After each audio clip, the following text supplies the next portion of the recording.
એ તાવડીને તપેલું ગેસનો સૂલો ઊભું રસોડું બનાવ્યું રે. તાવડીમાં રોટલો ને તાવડીમાં શાક ઊભું રસોડું બનાવ્યું રે. તાવડીમાં થોડું શાક બને. તમે જોવો તો મેં શું બનાવ્યું? એ આ શું બનાવ્યું? એ મિક્સ રોટલો બનાવ્યો. એટલે એ આપણે ટમેટાનું શાક બનાવવાનું હતું ને. હા તો ટમેટાનું શાક ન બનાવવું પડે ને એટલે મેં ટમેટા મરચાં ને એવું કાપીને રોટલામાં નાખી દીધું અને મસાલો નાખી દીધો. મિક્સ રોટલો બનાવ્યો. એ મિક્સ રોટલો કેવો લાગશે? એ આજનો દિવસ ખાવી જોવો ખાવાની મજા આવે ને તો પછી દરરોજ મિક્સ રોટલો જ બનાવવાનો. અલગ શાક તો ન બનાવવું પડે. યો બોલો ઊભું રસોડું બનાવ્યું એમાં તો નવા ખાતરા કરવા મળ્યો. કેમ ઉભા ઉભા રસોઈ બનાવવા? એ ઊભું રસોડું બનાવ્યું ને. ક્યાં છે ઊભું રસોડું? આ તમને ઊભું રસોડું ના દેખાતું? હવે ઊભું રસોડું ક્યાં છે? પાટિયું ગોઠવ્યું અને પાટિયા પર સૂલો મૂક્યો અને ઉભા ઉભા રસોઈ બનાવો. એ ઊભા રસોઈ બનાવી એને ઊભું રસોડું કહેવાય ને. અને તમને તો ખબર છે હવે તો બધે ઊભા રસોડા બની ગયા. હોટલમાં જમવા જાવી તોય ઊભું રસોડું હોય, બંગલા હોય એમાંય ઊભું રસોડું હોય. એટલે એમ ઊભું રસોડું બનાવ્યું. કોઈ મહેમાન આવ્યું હોય તો સારું તો લાગે. થોડા હમણાંથી તમે બહુ કાલા કાઢવા માંડ્યા એવું નથી લાગતું? તને એવું લાગતું હશે, અમને તો એવું કાંઈ લાગતું ના. તો પણ એટલા બધા હરખ પડુડા હું થાવ ગામમાં બધા મારા દાંત કાઢે. એમાં તારા હું દાંત કાઢે? તો હું તમે રોજ નવા નખરા કરો તો પછી દાંત કાઢે જ છે ને. ભલા દાદા આપણે ઊભું રસોડું બનાવ્યું ને તે કેહા કાકાને ગમતું ના. સાચી વાત છે, ઈર્ષ્યા થાય. એમાં મને હું ઈચ્છા થાય? તમે ક્યાં બંગલો બનાવ્યું? ઊભું રસોડું બનાવ્યું? તો એમી ક્યારું ના ઈ તો કેવી સેવી કે એમી ઊભું રસોડું બનાવ્યું. એ હારું રાંધીને ખાઓ બીજું હું. ભલા દાદા મિક્સ રોટલો બની જાય પછી કાઈ બનાવવું છે? હા સા બનાય, સા ને રોટલો ખાવી. એ હારો. હે જો બોલો આયા કોણ મકાન બનાવે છે? કોને ખબર? આમ સમસમ શેઠ આટા મારે એને પૂછવી. કેમ છો સમસમ શેઠ? મજામાં ને? મજામાં હો. નવીનમાં શું છે સમસમ શેઠ? નવીનમાં તો જોને બપોર વારમાં કલર કરાયો. ઠીક. હે સમસમ શેઠ આયા કોણ મકાન બનાવે? હું મકાન બનાવું ને. લ્યો બોલો તમારો તો બંગલો છે તોય બીજું મકાન બનાવો. એમાં એવું છે બકુલ મહેમાન આવે તો તકલીફ ન પડે ને. હા એ વાત હાચી. બાકી બીજું શું છે નવીનમાં ઈ કયો?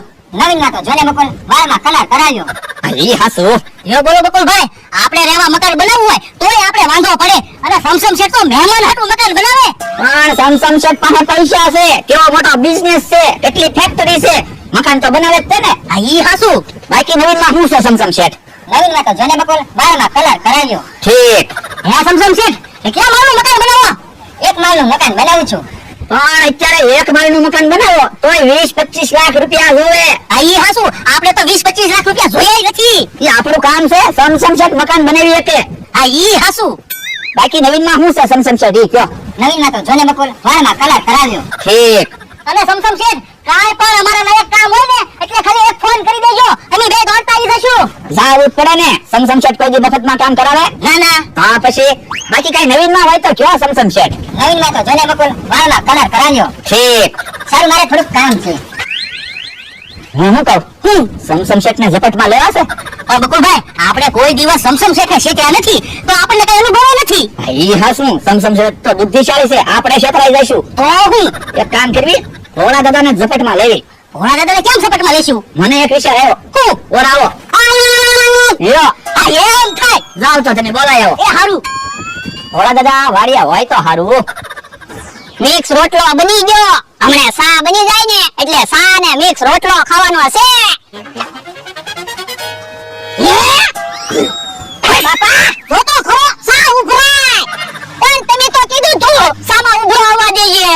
એટલે સા પાકવા દેજે એમ કીધું તું. એવું તમે નહોતું કીધું સા પાકવા દેજે. તમે એમ કીધું તું સામાં ઉભરો આવવા દેજે. પણ લા સામાં ઉભરો આવે ને તો જ સા હારી બને. તો પણ સામાં ઉભરો આવે તો સા તો ઢોળાય જ તે ને. યો બોલો કેવો માણસ છે, બધી સા ઢોળી નાખી. ઓ દાદા મને 10,000 રૂપિયા ઉછીને આપો ને હું તમને મહિના પછી 20,000 રૂપિયા આપીશ. પણ તમારે 10,000 શું કરવા? એ મારે મકાન લેવું છે ને એટલે. એ 10,000 માં કોણ મકાન આપે? 10,000 માં કોઈ મકાન નથી આપતું. 10,000 માં મકાન બુકિંગ કરાવેલું છે પછી હું મકાન વેચી દઈશ એટલે મારે ડબલ પૈસા આવશે. તો ભલા દાદા આપણે એક મકાન લઈ લ્યો ને આપણે તે પછી મકાન વેચી દેવાનું આપણે ડબલ પૈસા આવશે. આ ઈ હાસુ મમરાભાઈ અમારે મકાન લેવું છે, કોણ મકાન આપે? હાલો મારી આને હાલો. જો બોલો મમરાભાઈ હજી ભોળા દાદાને બોલાવીને કેમ નહીં આવ્યા હોય? હે આવ્યા હેરાન થવા આવ્યા. જો અહીંયા હાથ મારનું મકાન બને છે. પણ તમે ભોળા દાદાને હું કામ બોલાવીને લાવ્યા? હું એની પાસે પૈસા લેવા ગયો તો મને કે મારે મકાન લેવું છે. જો બોલો, હાથ માળનું મકાન બને છે, એમાં મોર એક મકાન ખાલી છે. તો પણ ઈ મકાન અમને આપી ગયો. તો મમરાભાઈને ખોટું ન લાગે? પણ એને હું ખોટું લાગે? એની પાસે ક્યાં પૈસા છે? તો પણ તમે મને પૈસા આપો, મકાન મારે લેવું છે. ના એમાં હું પૈસા નથી આપવાનો. જો બોલો, તો ભોળા દાદાને મકાન આપવું પડશે. તો એટલે તો અમે કેવી છે મમરાભાઈ અત્યારથી ઉશીના પૈસા ગોતે એ મકાનના પૈસા કેમ આપશે? ઈ હાસુ, તમારે તો બે ફાયદા છે. કેમ? એક તો તમે મકાન લેશો, પછી મહિનાથી પછી વેચી દેશો, ત્યાં તો ડબલ પૈસા આવશે. અને પાડોશી કેવા?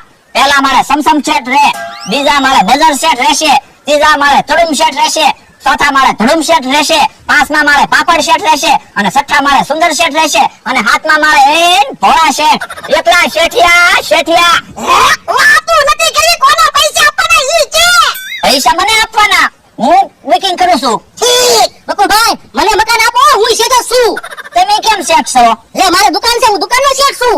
દુકાનના શેઠની વાત નથી, આ તો બહુ મોટા શેઠની વાત છે. એ હારું, આલા બકુડા 10,000 ગણી લે. હવે એમાં પૈસા ગણવાના થોડા હોય. તમે કયો છો 10,000 છે તો પૂરા તો હોય ને? યો બોલો, ભોળા દાદાને મકાન આપી દીધું, હવે મારે કેમ મકાન ગોતું? અરે તમને મકાન ગોતી દો, હાલો. એ હારું. ભોળા દાદા, આપણા હાથમાં મારે મકાન આવી ગયું. પણ લે મને એક વિચાર આવ્યો. હું હાથમાં મારા હાલીને કેમ પહોંચીશ? પણ હાથ માળનું બિલ્ડિંગ બને છે તો લિફ્ટની સુવિધા હશે. હા તો વાંધો નહીં. ભોળા દાદા, હું તો શું કહું, આપણે હાથમાં મારા મકાન રાખ્યું ને એમાંય ઊભું રસોડું બનાવવું છે. ઈ તો આપણે બકુડાને કહી દેવાનું. આ ઈ હાસુ એમ સમસમ શેઠ આવ્યા. સમસમ શેઠ, હવે અમે તમારા પાડોશી છે. કેમ? તો તમે પહેલા મારા મકાન લીધું અને હાથમાં મારા મકાન લીધું. ક્યાં? અહીંયા કોણ સાત માળનું મકાન બનાવે છે? અહીંયા તો હું મહેમાન માટે એક માળનું મકાન બનાવું છું. હે, તમે મકાન બનાવો? હા. તો બકુડા આપણને છેતરી ગયો. તો હાલો બકુલભાઈને ગોતવી 10,000 રૂપિયા લઈ ગયા. લે બોલો, બકુલને મંગરો તો કોકના મકાની વેચી દે. અહીંયા એની જગ્યાએ તો બકુલભાઈ મમરાભાઈ નથી. તો ક્યાં જાય છે? આમ કેહા કાકા આવે એને પૂછવી. એ હારું. એ ક્યાં ભાઈ, બકુડાને મમરાભાઈને જોયા? કેમ? એ ઈવડે મારા 10,000 રૂપિયા લઈ ગયા. શું કામ? એ એની હાથમાં મારે મકાન રાખ્યું ને એટલે. હે? ઓય બાપા, ઘડીક કે ઉભો રહોડું બનાવ્યું, ઘડીક કે હાથમાં મારે મકાન રાખ્યું, તમે મને ગાંડો કરી દો. પણ એમાં એવું છે, બકુલભાઈ મમરાભાઈ કે અહીંયા હાથ માળનું બિલ્ડિંગ બનવાનું છે, તમારે મકાન રાખવું છે કે તો ઈ મકાન તો સમસમ શેઠ બનાવે છે. તો પણ ઈવડાઈની વાત હું કામ હાચી માનો? ઓય બાપા, ઈ આને કીધું તું મકાન રાખી લો, તમને ડબલ પૈસા મળશે. તમને ખબર છે રોજ ઈવડાઈ છેતરી જાય, તો પણ એની વાત હું કામ માનો? હવે ઈ વાત જાવા દે ને, બકુડાને મમરાભાઈને જોયા હોય તો કે ને. ઈ આમ છે. હે, હાલ તો ના. હવે તો મારે ભોળાને છેતરવાનું ચાલુ કરવું છે, એનામાં ક્યાં બુદ્ધિ છે? યો 10,000 રૂપિયા આવી ગયા, આજના પૈસા હું રાખું, કાલ પછી ભોળા દાદાને છેતરશું, એ પૈસા તમે રાખજો. ના રે ના, કાલે ઓછા પૈસા આવ્યો હોય તો મારે પડી જાય. પણ મારે પૈસાની જરૂર છે. પણ પૈસાની તો કોને જરૂર ન હોય? તમારે શું જરૂર છે? મારે તે સમસમ શેઠ જેમ વાળમાં કલર કરાવવો છે. પણ કલર ના તો 500 રૂપિયા જ થાય. ના ના હો, 2 હપ્તા બાદ પડો. એ હારું. લ્યો. ભોળા દાદા, બકુલભાઈ મમરાભાઈ આયા છે. ના મારા પૈસા. શું કામ? એ અમારા હાથમાં મારે મકાન નથી રાખવું. કેમ? એ હાથમાં મારાથી હાલી ન પોગાય એટલે.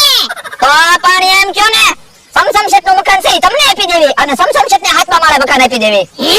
ઓય બાપા, હવે લે કે હાથ મારું મકાન બને, સમસમ શેઠ મકાન બનાવે. અને પાછા કે પેલા મારે સમસમ શેઠ રહે, બીજા મારે બજાર શેઠ રહે, ત્રીજા મારે તરુમ શેઠ રહે, ચોથા મારે ધડુમ શેઠ રહે, પાંચમા મારે પાપડ શેઠ રહે, છઠ્ઠા મારે સુંદર શેઠ રહે, અને હાથમાં મારે ભોળા શેઠ રહે. ઓય બાપા, હવે ઈ વાત જવા દે ને, લાવ મારા પૈસા. એ તો પૈસા નહીં મળે હો. લ્યો, તમારે મકાન નથી લેવું તો તમે બાનું આપ્યું ઈ જાય.